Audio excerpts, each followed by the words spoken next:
Welcome to the ReaderHouse Roundtable, where authors from all walks of life come together to discuss the trials, tribulations, and triumphs of publishing their books. I'm your host, Corey Graham. Join us here every Friday night at 8 p.m. or listen anytime via podcast at Spotify, Apple Podcasts, Stitcher, TuneIn, and PodServe, to name just a few. The Author Roundtable is sponsored by ReaderHouse Online Bookstore, where the independent new authors come first. Know Thyself, The 7 Dimensions of Wellness.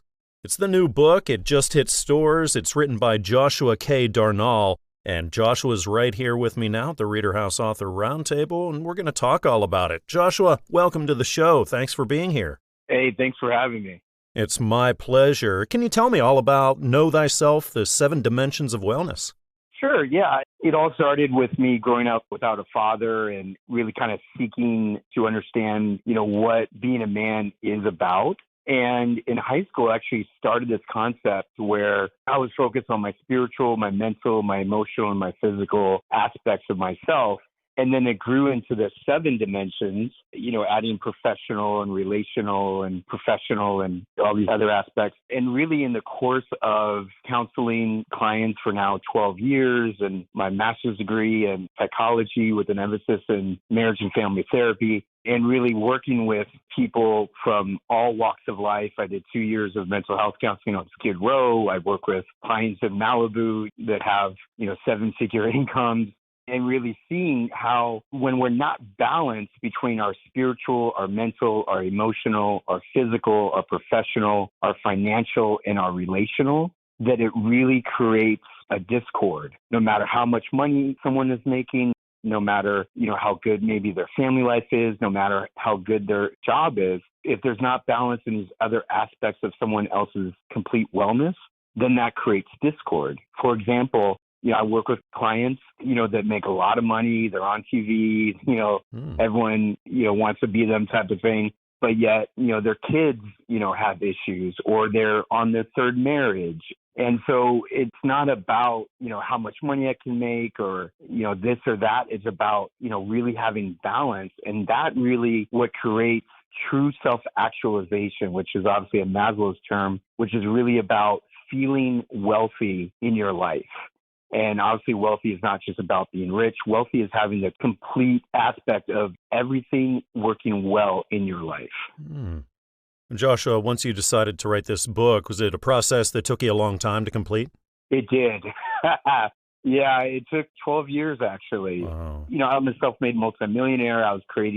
I'm an entrepreneur. I was creating 3 businesses. I actually used to be a college football coach for 14 years. Oh, wow. And I left my full-time offensive coordinator position. And I was also teaching college English at Azusa Pacific University in 2009. And Spirit told me to leave, and I resigned and moved to Santa Monica. And I was able, just to, live off the stock market. The stock market's been a passion of mine since I was 18. So I really had a lot of freedom because I didn't really need any money. And I asked Spirit, I said, okay, what do we do now? I took all of 2010 completely off. But then in 2011, I was ready to be of service, to humanity. And Spirit then told me, okay, start helping people. And so the intention for this book started way back then. But again, I was getting my master's degree in psychology. I was getting my spiritual counseling license. I was creating 3 businesses from the ground up. So finally, during COVID, I was able to finish the book. So can we expect more books from you in the future, do you think?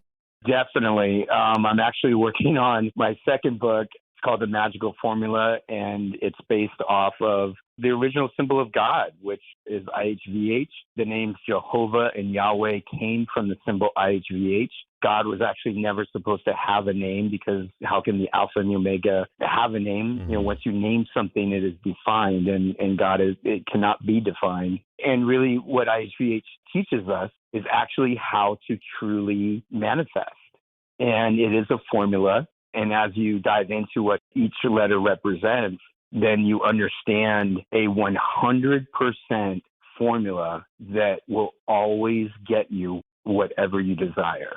The current teachings of manifestation are needed because they're, kind of more of an introductory level, but it's not 100%. I've been doing spiritual counseling for 12 years, and so many people come to me with mixed results, about the current teachings of manifestation. The IHVH symbol completely gives you everything you need for when you follow the formula correctly. It happens 100%, and I'm a living testimony of that. I think a lot of people are going to be helped out by this book. The title is Know Thyself, The 7 Dimensions of Wellness. This is written by Joshua K. Darnall, and it's published by Fulton Books.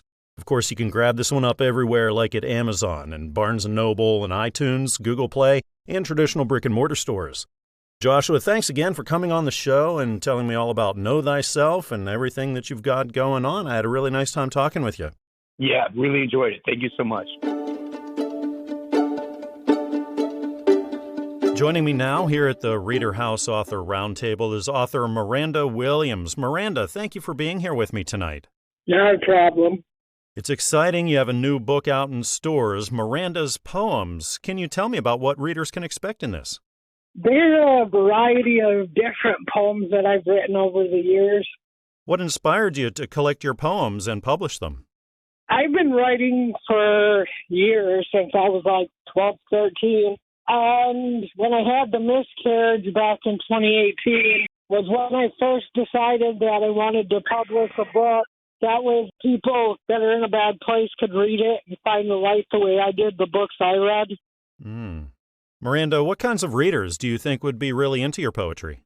It's kind of hard to say because I think depending on their outlook, it could be a variety of different people. It could be anywhere from teenagers to adults. It could be women that are moms, women that have had miscarriages before. And how long did this take you to put together and then prepare for publishing? Well, some of the poems I wrote back in like 2002, one was 2008, and it just kind of went from there. All different years. Have you ever published a book before? No. Well, congratulations. What was that moment like for you when you got the first physical copy and you got to hold it and look at it for the first time? I was so excited. Can we expect maybe more writing and publishing from you in the future? Possibly. I've got 2 I'm working on right now. One's a novel, and one's a collection of short, scary stories. And what advice would you have now for authors who are just about to embark on that same journey, get their first work out there? Don't give up, and don't let anybody tell you that you can't do it or that your book and ideas are stupid. There's a lot of people that like to tear other people down because they don't believe you can commit to something. And no matter what happens, whether you're a famous author or it doesn't sell a single copy, you actually accomplished this, and it should be something that you're very proud of. Miranda, who inspires you when you're writing your poetry? It started with my grandmother's death back in 2001, and then pretty much my miscarriage, my mom, and my son now, who's almost 2.5. What do you do when you get writer's block, Miranda, when the words just aren't coming, but you know you want to write? Usually I get mad. I throw my pen. My mom tells me to go take a walk and play with baby outside for a while, and then I just come back to it. Sometimes it takes a couple days before I can get back to it. And looking over all that you've written and now that you've been published, what's the most rewarding aspect for you of knowing your work is now out there for the world? The fact that I can honestly look myself in the mirror and say, I accomplished something in my life, whether it sells absolutely no copies at all. And when it comes to the things that you read, Miranda, are you a reader mostly of poetry or do you explore a lot of things? Mostly I read romance novels. But now I'm getting more into like mysteries, like the Hardy Boy Mystery Collection. When you sit down to write your poetry, Miranda, how do you get started with things? Well, it actually started as songs I was writing over my life that turned into poems. So I decided to do them as poetry instead of the songs I wanted them at. Do you have a certain time and a place that you like to get your writing done? No, it's pretty much whenever the inspiration hits. I think this is a book that a lot of people are really going to be into. It's titled Miranda's Poems, It's written by Miranda Williams, and it's published by Fulton Books. You can get this one everywhere, like at Amazon and Barnes & Noble, iTunes, Google Play, and traditional brick-and-mortar stores. Miranda, thank you again for joining me here tonight and telling me about your poetry. I had a very nice time talking with you. You too. The author sitting here with me now at the ReaderHouse Author Roundtable has seen so many miracles in his life that he's released a book about it. It's titled The Miracle of Me and My Life of Miracles. His name is Curtis W. McAllister, and I'm talking with him now. Curtis, thank you for joining me today. It's a pleasure. Thank you. It's great to have you here. Can you tell me what you've written about in The Miracle of Me and My Life of Miracles? Well, basically, it's an autobiography somewhat. My early childhood, it starts out, and a few minor miracles. Then we start getting into actual big miracles that have happened to me during my life. Curtis, who are you writing this for? What sorts of readers do you think would be really interested in this? Well, I'm just hoping to get it out to anyone and everyone that might be interested in it. I just want everyone, the whole world, to know that miracles actually happen. And they happen every day to ordinary people like you and me. Curtis, how did you get the idea? What persuaded you to write this book, to tell your story? Actually, a couple of ministers told me that I needed to keep a journal of all the miracles that have happened during my life, and I did, and I thought, well, you know, I may have enough stuff here to write a book about, and by golly, I just started in, and it's taken me 2.5 years to complete, but I finally did. I saw a phone number on television that said Christian Faith Publishing, and lucky for me, somebody actually answered the phone. I was surprised because I had tried several other companies, and Christian Faith was the first one that answered the phone. But my problem is that, you know, I have no idea why Father God actually chose me, you know, for these miracles. I mean, I have no idea because I'm a sinner. I'm not perfect, you know, and it just shocks me that he has let me see these things, but he has. Is this the first time you've been published then, Curtis? Yes, it is. Well, congratulations. That's a huge deal. Do you have any words of wisdom that you could offer to people listening now who also are thinking of getting their first work out there? Well, if they have a story to tell, please tell it. You know, if things have happened to you or anything like that, or happened to members of your family, keep a journal of them. You know, write down those things as they happen. And who knows, maybe someday soon, you know, there'll be enough material that you could actually write a book about. Curtis, what are the chances that we'll be seeing more published from you in the future? Well, I highly doubt it because really there hasn't been a whole lot since the last miracles, but I have had some visitations by deceased family members in my bedroom late at night. And let me tell you, that gets to be a little on the scary side sometimes. I would think so. So I told him, I said, hey, you know, no more nighttime.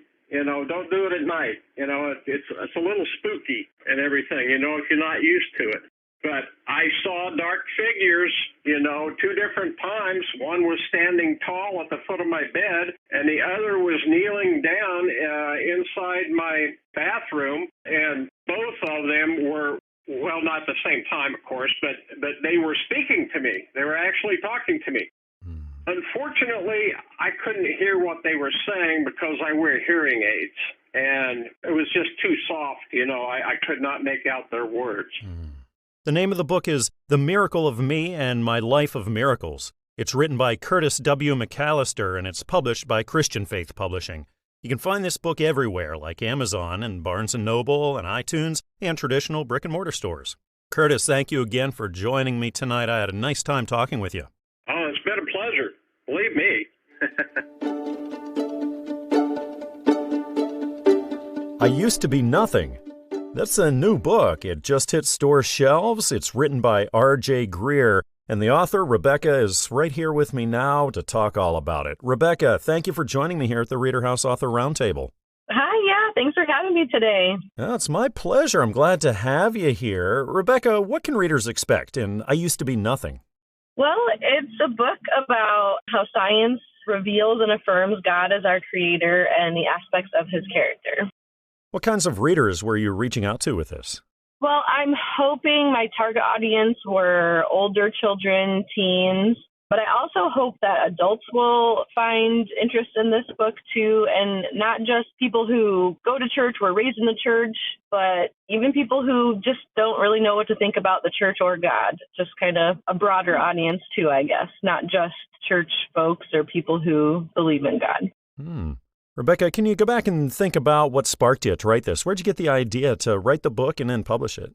Yeah. So I homeschooled our 3 boys when they were younger, and we went to the library often. And my middle son, Levi, loves animals, and he actually rented a book. It was huge, like 8.5 by 11, and every page was full color and all about animals. But it was all about animals from an evolutionary timeline perspective and thought. And I was just like, yeah, no, we're going to take this back. And he's just like, why? But it's all about animals and I love it. And I'm like, well, we'll talk about it. You know, this is a theory of evolution and we don't believe that it happened this way. And I'd rather tell you guys about that before we read about it in a book. And I'm like, I could write a better book about how God created all the animals. And I just kind of was saying it off the cuff to my little children so that they would just be okay with taking this book back. And they're like, Mom, you should do it. It'd be awesome. Like, you teach us science so well and we love it. And then my youngest, Silas, was like, yeah, and you can call it I Used to Be Nothing, because the book that Levi picked was I Used to Be a Fish. That was the title. So that's where the origin came from. And you know, once you tell kids something like that, they won't forget it. They're going to hold you to it. Yes, yeah, exactly. And they have. Is this the first time you've ever done anything like this when it comes to writing and publishing? Publishing, yes. I have a blog that I spent quite a bit of time writing different shorter pieces on, and they weren't meant for just kids. It was just kind of an older audience, teenage adult audience. Just talking about faith and what we believe and why we believe it and what it looks like to live that out instead of just being a religious person. And then, okay, so this is the first time, yes, that I have actually sat down and wrote a longer piece and got it published. How long of a process was it for you? Did it take a long time to do? Well, it did. It was kind of an on and off project. Like I mentioned, my kids, we homeschooled them. So I really wrote the biggest part of it while we were homeschooling. So it took me 4 years on and off because there were just time periods where I couldn't really sit down and focus on it or research it the way that I wanted to because I needed to teach my kids. So yeah, it was kind of an on and off 4-year process. And after that 4 years, Rebecca, tell me about that moment when you got the first hard copy and you got to look at it, hold it in your hands for the first time. Yeah, it was really surreal. It just was kind of like, I can't believe it's here and I have it. And it still is really surreal at this moment because, you know, not many people know about it. It's my first work. So I don't have like this reputation of an author, but it's really fun. I have some fans that have been praying for me through this and have encouraged and supported me through it. And so having them say, I want my first signed copy, I want a book, you know, that's been fun. But it's still very surreal for me, even now. Like, even with you with this interview, is very, like, surreal.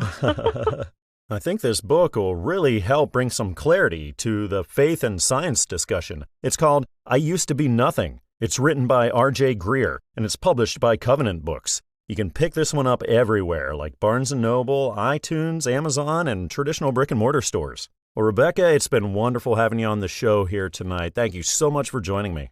Yeah, thanks, Corey. It's been a pleasure. I'm really excited to see what God's going to do with this book.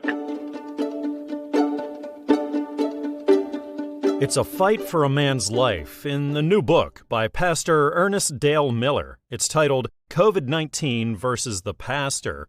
And I'm really happy that Pastor Miller is right here with me now to talk all about it. Pastor, thank you for joining me today. Thank you, sir. It's my pleasure. Can you tell me all about COVID-19 versus the pastor? What can readers expect? Well, I can tell you that the reason why I wanted to tell the story is so they could hear this from somebody that first knows how to pray, that's been raised up praying about things, and that it is a real thing and it's something that we need to be aware of and prepare ourselves for. And Pastor, can you tell us a little bit about the story that you're telling in the book? Actually started with a Sunday morning message about Shadrach, Meshach, and Abednego being thrown into the fiery furnace. And after I preached that message, I went home. I told my wife, I said, man, I just don't feel good at all. You know, we didn't know anything about COVID or anything. So I said, I'm going to go by and pick up my friend, and we're going to the hospital in Umbrella ER. I walk in and sit down in the ER in Umbrella. I had 108-degree temperature. So I was a sick boy. Wow. Double pneumonia. My kidneys had failed.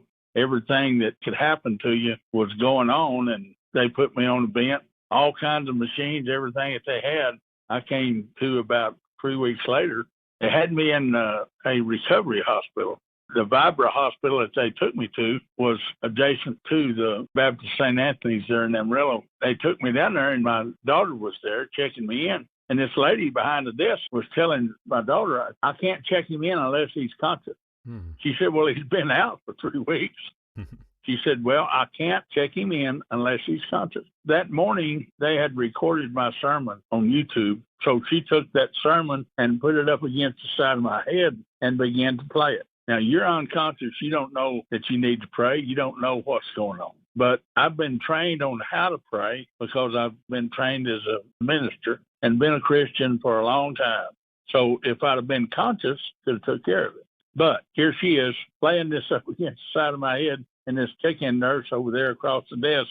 And when we got to the part about when Nebuchadnezzar looked in the fiery furnace and he said, wait a minute, in Daniel's 3rd chapter, he said, I thought we throw 3 Hebrew children in there all tied up. He said, I see 4 loose, and that 4th one looks like the Son of God. My comments on that was that 3 Hebrew children went in, 3 came out, and Jesus is still in that fire, just in case I get in there, just in case something puts us in that situation. He's there for you and me because he said he'd never leave you and he'd never forsake you. And at that moment, my eyes opened. My daughter said, well, I guess we can go ahead and check him in now. Wow. So that's the way this whole thing started. Pastor, who needs to hear your story? Who are you writing this book for? What sorts of readers? I'm talking about everyday Joe Plumbers, people that I'm afraid sometimes we get to thinking ourselves a little more highly than we should. And we get to thinking that, well, nothing's going to happen to me.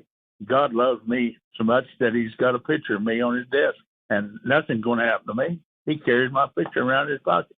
He does love us. He loves us enough that he gave us his son. But the people that I wrote this book for is for those folks that need him that don't really know it, that don't realize that they might be walking outside of that circle just a little bit, that they need to come back to the center just a little more.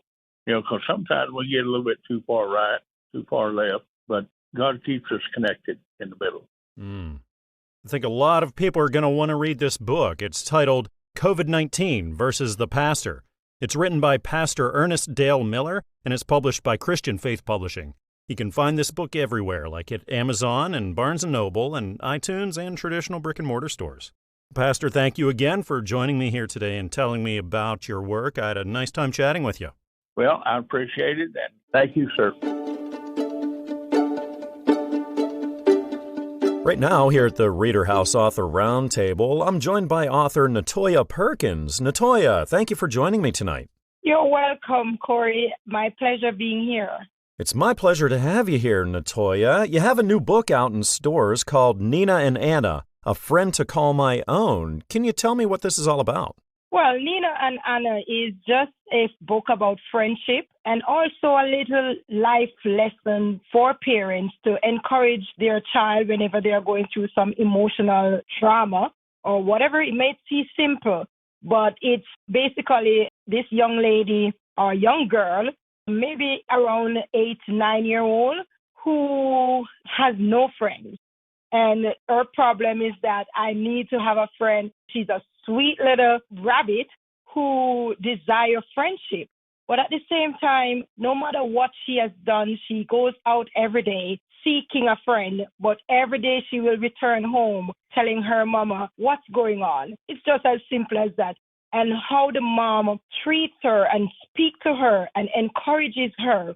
That's how this book will help not just the child who is reading, but also the adults to show that, listen, you got to have that sincere empathy and understanding of what kids at this age would and should be going through. What a fantastic message this book has. Indeed, we all do deserve to have friends. Natoya, how did you get the idea for this? Well, the idea came, I too. So this book is kind of mixed fiction and nonfiction. So it's part of my life story, and then I mix it again with a little fiction. But it's more so that, I grew up, I'm a quiet young girl growing up in the inner city in Jamaica and no friends. And the only friend I had was my youngest sister. So we did everything together, spend time together. But when you go to school, I really don't have friends because I'm quiet. And as a Christian, you can't partake in certain activities. So, along that line, friendship, I've always wanted to have friends where I can just do things with, spend time with, just go anywhere and just feel a part of a union. And I believe this book stemmed from that or throughout my life story or journey. How long of a process was this for you once you sat down and began writing? Corey, surprisingly, though, when I started writing, I was in Japan as a junior high school teacher. And when I got home, we usually get home early. And I just sat there and I knew, years I always wanted to write a book and have my life story, where I'm coming from and where I am now. I've always said, I need to write a book. I need to tell my story. And I sat down one day after work, and I just wrote the book just like that in a couple hours, or you would say minutes, just like that. It wasn't, a long journey like, I have writer's block. It just happened. And I just wrote the book, and throughout the time or the week, I just edited the book and, put in grammar and stuff. But it didn't take a very long time for this book to get done. So this is your first book that you've written and published. So what was the most challenging thing along the way for you? The most challenging, as I mentioned, the book, writing it wasn't challenging, but the challenging part was getting it published, like not knowing where to go, what to do. It's your first experience. And in my book, I did a dedication to the person who kind of encouraged me to get it published. I've had this book written since 2018 or 19. And it just got published this year. That's because I was on Facebook and a Jamaican author saw me always talking and writing. And he said, have you written a book? And I was like, how did you know that? And he was like, I just know, about 6 cents. And I told him yes. And he said, girl, you need to get your book out there. That's how that book came about. But the hardest part is just the publishing, because to find the right publisher, I'm in America now, I'm not sure who is who. It took a while, but at the same time, after a year of searching, God brought Fulton Books to me. And I think this book has a fantastic message, and I think my listeners should check it out for sure. The name is Nina and Anna, A Friend to Call My Own. It's written by Natoya Perkins, and it's published by Fulton Books. You can pick this one up everywhere, of course, like at Amazon and at Barnes & Noble and iTunes and on Google Play. Natoya, thank you again for joining me here tonight and telling me all about your work. I can't wait for the next one to get out there, and I hope we get to talk again soon. No problem, Corey. It was a pleasure being here, and I'm thanking you and your followers for listening and taking the time out to have me here today. Thank you. I'm delighted right now. We're speaking with author Gwendolyn S Corbett here at the ReaderHouse Author Roundtable. Gwen, welcome to the show. Thanks for being here. Hello, and thank you for having me. It's my pleasure. I'm glad you could be here. It's really exciting. You have a new book out in stores right now. It's titled The Light at the End of the COVID-19 Tunnel, Poems to Heal the Heart and Soul, poems inspired and written during the COVID-19 pandemic from March 20th, 2020 through May 8th, 2021. So we have a lot of poems here, Gwen. Can you tell me about the book? Yes. During COVID-19, God told me to remain hopeful and positive. God used my body, a vessel to share healing writing. Poems poured through me when I walked out the back door onto my patio and was touched by the warm rays of the sun or the freshness of a spring breeze, or when I saw a beautiful flower that was so full of hope and life when the COVID-19 world was lacking hope and feared death. This book is unique because beautiful graphic images accompany each writing. A resource section is in the back of the book with inspirations for the poems and graphic images. A lovely audible recording created by me pairs up with a book. Finally, for all of my books, a certain percentage of proceeds will help disadvantaged youth, animals, and the environment. Who are you speaking to with your poetry, Gwen? Was there a certain set of readers that you were reaching with this? Really, those who enjoy spiritually uplifting poems with reference to nature and God. The writings are positive. Fantastic. When it comes to writing and publishing, Gwen, have you ever done anything like this before? No, this was my first published work, but my second book, a children's book, was just published, Sleep Little Raven, a Bedtime Story. As a singer-songwriter, I created a lullaby found on all streaming services, which pairs up with the book. Future books will mainly be children's. Now, Gwen, can you tell me about that moment whenever you got the first hard copy of The Light at the End of the COVID-19 Tunnel in? I mean, you had so much time and hard work into this. So much of you went into it. So that moment had to have been special. It was pretty special. The feelings were amazement, at the same time disbelief. Writing and graphic images took little time. Editing and publishing took longer than expected. Holding the physical copy of my first book in my hands produced a huge sigh of relief. We have a lot of aspiring authors listening right now, Gwen, authors who want to go down that same path and go on that same journey that you did, getting that first one out there. Do you have any words of wisdom, things that you learned along the way that you could offer them? Yes, if you dream and feel that you'll write someday, keep positive and believe that it'll happen when the time is right. Well, writing and publishing your first book is certainly quite a task, Gwen. So what persuaded you? Was there something that sparked you to sit down and start writing this? Well, what persuaded me to actually sit down and write this book? Well, God and nature persuaded me. I never really sat down or began the book. The poems and stories just came through my heart when I took a coffee break, hiked in nature, witnessed and felt the beautiful natural world around me. From seeing snow to noticing beautiful flowers, to feeling the wind, to hearing children's laughter and the sounds of dogs barking. Towards the end of March 2021, I decided that instead of publishing a children's book, which would require a lot of work with storyboarding and graphic images, I already had the bones for a book of poetry. This book was a sudden and spontaneous decision. Gwen, would you say that there's a person in your life who was inspirational to you, especially when you were writing this book? No person, really. God inspired me and said, Gwen, now is the right time to publish your books. Gwen, was writer's block an issue for you? Corey, I have never experienced writer's block. I do not actually get started with writing a story. Perhaps many writers write like that. What happens for me is divine intervention. The inspiration and words just pour through my body and soul. It may be while I'm taking a coffee break or hiking. It may be when I see animals, butterflies, bees, and birds. My stories happen when I least expect them. I quickly grab any piece of scrap paper, napkin, and begin to write. Or I type on my iPhone in the notes area. Rarely do I have my computer nearby when the inspiration comes for a poem or a story. And I think this book is going to be a light for a lot of readers out there. It's titled The Light at the End of the COVID-19 Tunnel, Poems to Heal the Heart and Soul. Poems inspired and written during the COVID-19 pandemic from March 20th, 2020 through May 8th, 2021. This is written by Gwendolyn S Corbett. It's published by Fulton Books. Of course, you can grab this one up everywhere, like at Amazon and at Barnes & Noble, iTunes, Google Play, and down the street at your local bookshop. Gwen, thank you so much for joining me here tonight and telling me all about your work. It's so wonderful. I hope we can chat again sometime. Thank you for having me. I really appreciated this opportunity. It's wonderful right now here at the ReaderHouse Author Roundtable. I'm joined by author Angel Seer. Angel, welcome to the show. Thank you for joining me. Corey, thank you so much for having me today. It's my pleasure. It's great you have a new book. It just hit stores. It's titled Miracle in the Carton. Can you tell me what this is all about, Angel?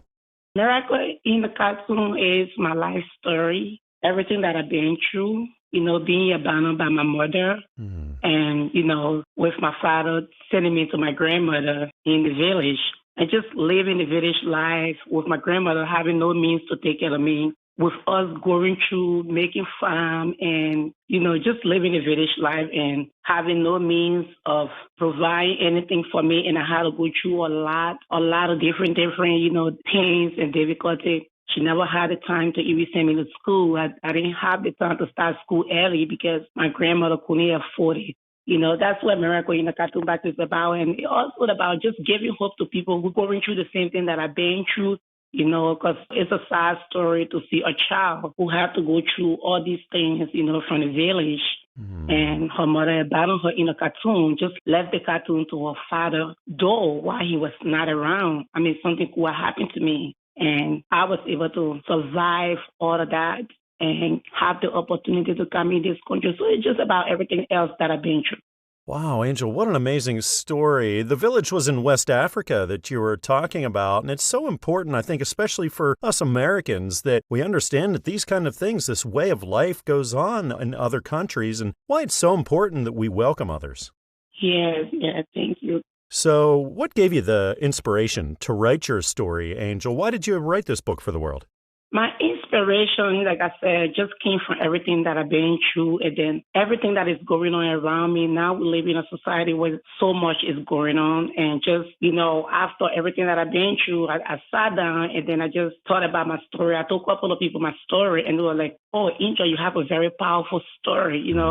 What are you doing about your story? Are you trying to put it out there for people to hear your story? And, I just decided, okay, yes, I think, I would just start doing something and put my story together and just be able to share with the world, for the world to hear my story, because I feel like it's a powerful story and it will help a lot of people that are going through a lot right now, people that have been through what I've been through and people who are going through all of that. So I thought I should put it out there to give people hope, to give them hopes, to tell them that anything is possible. If I can just come from where I came from, the life that I lived from, a little village girl, farming with a grandmother, never have food to eat, sleeping in a trash houses and all of that, never had the opportunity to go to school. I felt like when some people hear this story, they will be inspired, they will be motivated and hopeful they can do anything to put their mind to. So that was basically my motivation. I'm so glad that you wrote your story for the rest of us, Angel. Did this take you a long time to write? Oh, yes, it did. It took me a couple of years. I started writing Miracle in the Cartoon back in 2018, and I failed a couple of times. And then I almost gave up. I was like, what, I'm not doing this no more. And then I, being a mother, I was like, what, I don't want for my son to see me as a failure, So let me just try it again. And I started trying again in 2020, and here we are today. Angel, when you look back over it all, what's the most rewarding thing for you now, knowing that you're a published author, you have your story out there for the world? I would definitely say one of the most rewarding part of it is just seeing my books on all platforms, in all stores, and being able to motivate people, to inspire people, because the book is like a hot cake. I didn't believe that it was ready, it was going to be out there like that, but when I see my books online stores and in all bookstores and Barnes and Noble, Barnes and Noble is one of the biggest bookstores in America. And to know that they carry my books, Amazon, eBay, everywhere, I'm like, oh my God, is this really true?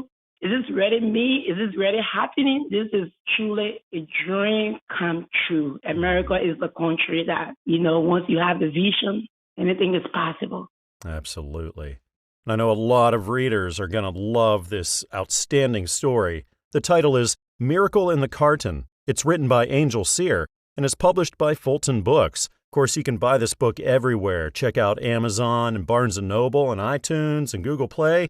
Like Angel said, traditional brick-and-mortar stores have it too. Angel, thank you for joining me on the show and telling me about your life story and about this wonderful book. I hope we get to chat again sometime. Oh, yeah, absolutely. I'm open to that. And thank you so very much for having me. The Greatest Show on Earth. It's the new book. It's in stores right now, and it's written by Silas Weir. I'm really happy that Silas is sitting right here with me now, and we're going to chat all about it. Silas, welcome to the show. Thank you for joining me here tonight. Well, thank you, Corey. Thank you so much for having me. It's a real pleasure. Thank you. Well, the pleasure's all mine. Silas, what can readers expect in The Greatest Show on Earth? A true life story of my travels from coming out as a gay individual at age 60 after 37 years of marriage, and the fight that I kind of fought those 37 long years, and just the background of what I went through and what others tend to go through but fail to talk about or write about. I'm hoping that it didn't take you all 37 of those years to write the book. How long did this take you to write? It took me about 6 months. I did it down during the COVID pandemic because I had plenty of time to do it. Was this the first time you've written a book or been published? Yeah, this is my first one. I just knew I had to put a pen to paper, and I knew I had to get this story out. So this is my first published novel, yes. Well, congratulations. Such a huge thing. Thank you. It takes a lot of time and a lot of work. What advice would you have to people who are aspiring authors as well? They want to get their first book out there. It's not easy, for sure. It's not, but if you have a story to tell, just start writing notes down and start thinking about the travels that you've had, the troubles that you've been through, and the mountains you're about to climb. It was my best therapy, my absolute best therapy. Silas, what kinds of readers do you think would really be into this book? Was it primarily like an LGBTQ kind of thing? Yes, it was. Plus, I want to reach out to the millions of men and women that are pretty much going through the same thing that I went through. I just want to let them know that they're important and that there's a great life to live, and to put your real true self out there and not hide behind the curtain. That's kind of like the cover of the book. I wanted it to be like, don't hide behind the curtain, step out on the stage and be your honest, true self. I can only imagine that moment when you got the first hard copy in of this, Silas, after all that time, and it wasn't an easy book for you to write, I could gather. So what was the moment like when you got to hold this first one in your hands? Well, I got goosebumps at first, and I was a big smile on my face, and I just couldn't believe that I actually accomplished this task. And it was something that I had always dreamed about doing, but I just never really put the pen to paper. It was a very satisfying experience, very rewarding. Do you think you have another book in you, Silas? Do you think you'll do it again? Well, I'm thinking about doing a prequel. I've got some notes down right now, and I've been talking to a lot of my friends and family, and they feel that I've got one in me. So I kind of go along with that. So I think something is going to come out and about, but I can't put a timeline on it yet. But I look forward to getting it down there. It's hard to go at this kind of thing alone, Silas. Did you have anybody in your life who knew you were doing this and they could be there to maybe encourage you and back you up along the way? Well, my husband was probably one of my biggest supporters, and I had a sister-in-law and a younger brother that really kind of motivated me to really put this down to paper. And just with their support and their love and everything, I just thought, you know what, this is going to come true, so let's just get it started. I imagine the writing process itself wasn't always easy. You come up on some challenges sometimes. Maybe you get a little writer's block, or maybe you get a little stuck for ideas. Yeah. So, Silas, do you have a strategy for getting through those tough times? Yeah. The funny thing about this book is that I wrote a lot of it when I was at my job, because I worked for an airline, and during the pandemic, we had so much downtime that I found myself more comfortable writing it from work. It just kept a clear mind for me to put it down. At home, I did a little bit, and on the road, I did a couple chapters along the way, but most of it I did at work. Now, Silas, you said this was a story that really just needed to get out there. Right. For you, what's the most rewarding aspect of being a published author now that you look back on it all? Well, I just feel accomplished, and I just feel like I put out a guideline or a story that so many can connect with that are stuck in the same situation that I was. And that was the basis of the story. I wanted to get my therapy down. I wanted others to feel okay about the way they feel and the way they, how they live their lives, and to let them know that there is light at the end of the tunnel, to not be afraid to be yourself and step forward. Well, this book has an important message, and I know a lot of people are going to find hope and encouragement in it. It's called The Greatest Show on Earth. It's written by Silas Weir and is published by Fulton Books. You can grab this one up everywhere, like at Amazon and Barnes & Noble and iTunes and Google Play and traditional brick-and-mortar stores. Well, Silas, thank you again for joining me here and telling me about your work. I had a really nice time chatting with you. Well, I really appreciate it, Corey. Thank you so much for having me. It's been a real pleasure. I'm delighted right now that here at the ReaderHouse Author Roundtable, I'm speaking with authors Nancy and John Chase. Nancy and John, welcome to the show. Thanks for being here tonight. Well, thanks for having us. Thank you. Well, it's my pleasure. It's exciting. You have a new book. It's out in stores now. It's called Under the Potted Rose, A Journey of Discovery. Can you tell me what this is all about? Well, it's basically about an 18-year-old girl, came from a rough background, and she's kind of tough and doesn't know love and doesn't know the Lord. And she doesn't get to graduate high school because she skipped class. And so her principal gives her a choice either to do a 50-day assignment or to come back next semester and redo the class. And so she opts for the assignment, and then the book is all about the adventure of how she discovers love and being loving and accepting love. What sorts of readers were you reaching out to with this book? I think anybody that's been hurt. There's so many kinds of dysfunctional families, and you can even be hurt as an adult. Anybody that's hurt and thinks they're unlovable doesn't know the Lord. So not just young people, but really anybody that needs to heal. This was a co-authoring effort. John, can you tell me about your role in the book? At first, it was just support. She read me the first chapter, and I was going, I really love how this was going. And then she told me she had written it, and I was going, really? And then I prayed a little, and I go, I could get into this because in our lifetime, we both have seen people that have issues and how coming to the Lord has really helped both of us. And we were praying that we could reach out to others. Nancy, what was it that sparked the idea to start writing this book? Where did the idea come from? It was pretty much a download from God. He gave me the whole outline of it. And the main character in the book, Sarah, she's actually taken from, we used to live out in Colorado, and this young girl was our newspaper girl. She'd come by and deliver the paper and kind of hung out a lot at our house. And she had come from the background that I wrote for Sarah. And we just helped her a lot in forgiving her mother and forgiving things that she had done herself and just helped her to heal. She ended up being the main character in the book. How long of a process was this from, Nancy, whenever you first started writing it, clear up until it got published and hit stores? Well, I kind of started when we were missionaries down in Panama, but then God decided to move us back here, so it sat on the back burner for about a year. And then I picked it up, and once I picked it up again, I think we were finished in less than 6 weeks. And then had some friends review it and give us some input, and then started the publishing process. Do you have any advice for those listening right now who are just about to embark on that same journey themselves, go out and publish for the first time? Just do it.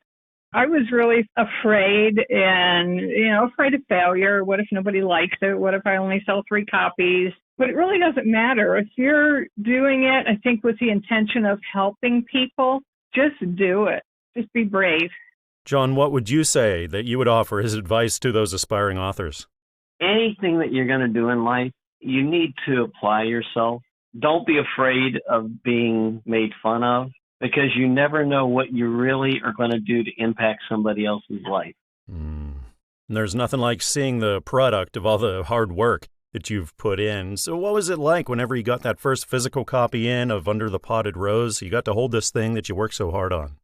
It's just amazing. You take something that's in your head and all of a sudden it's physical right there in front of you and you can share it with people. It's a whole new creation. We always do what we call the happy dance. You remember Snoopy? We sort of danced around celebrating. I love it.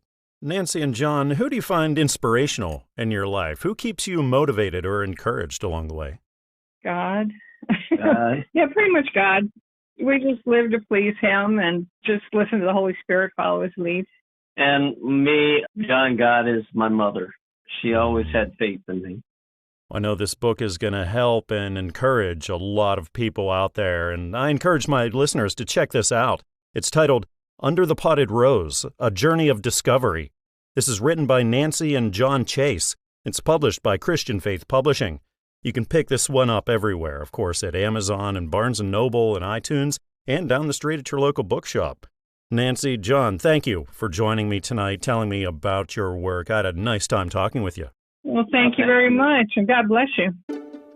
We hope you enjoyed this edition of the ReaderHouse Author Roundtable. where authors from all walks of life come together to discuss the trials, tribulations, and triumphs of publishing their books. We hope to see you back here every Friday night at 8 p.m. or listen anytime via podcast at Spotify, Apple Podcasts, Stitcher, TuneIn, and PodServe, to name just a few. The Author Roundtable is sponsored by ReaderHouse Online Bookstore, where independent new authors come first.